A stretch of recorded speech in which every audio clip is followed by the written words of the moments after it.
Лайфхаки наших учителей для очно-заочного образования.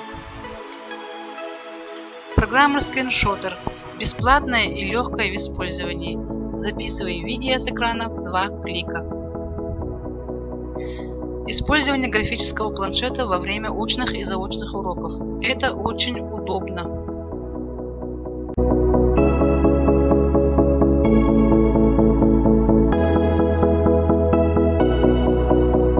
Образовательные онлайн-платформы. Class Time содержит много образовательного материала.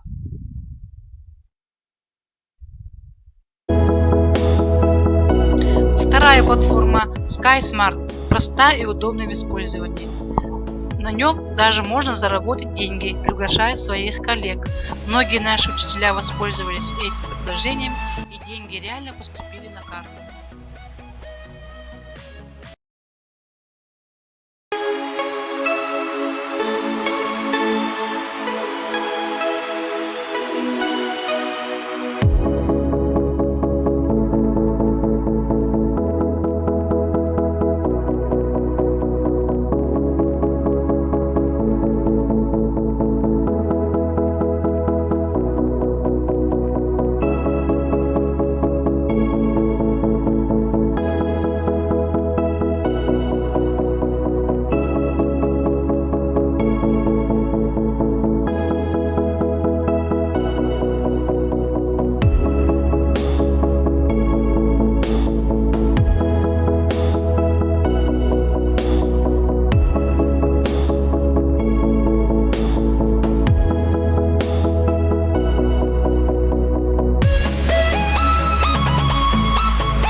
Сейчас я научу вас меньше чем за минуту решать 2 типовые задачи ЕГЭ профильного уровня.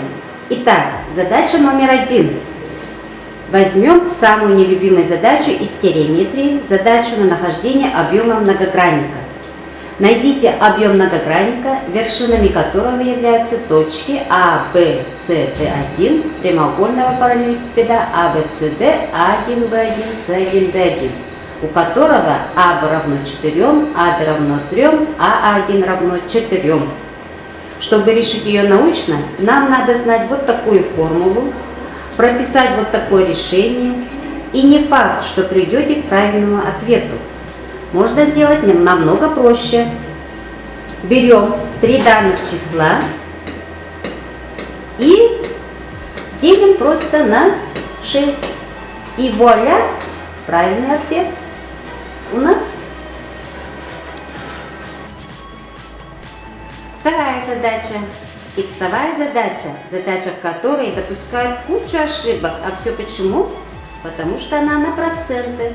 В среду акции компании подорожали на некоторое количество процентов, а в четверг подешевели на то же самое количество процентов. В результате они стали стоить на 25% дешевле, чем при открытии торгов в понедельник.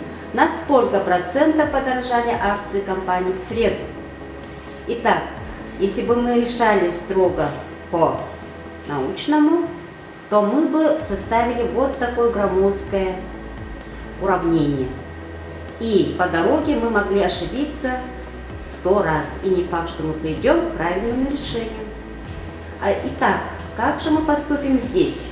Мы берем число, которое есть задача, оно здесь единственное. Это 25.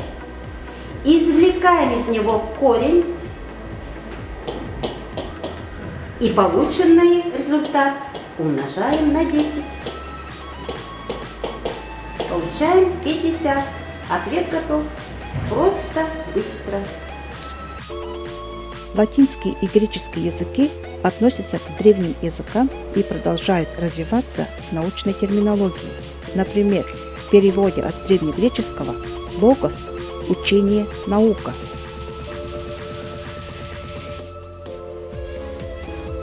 Генезис – происхождение, возникновение.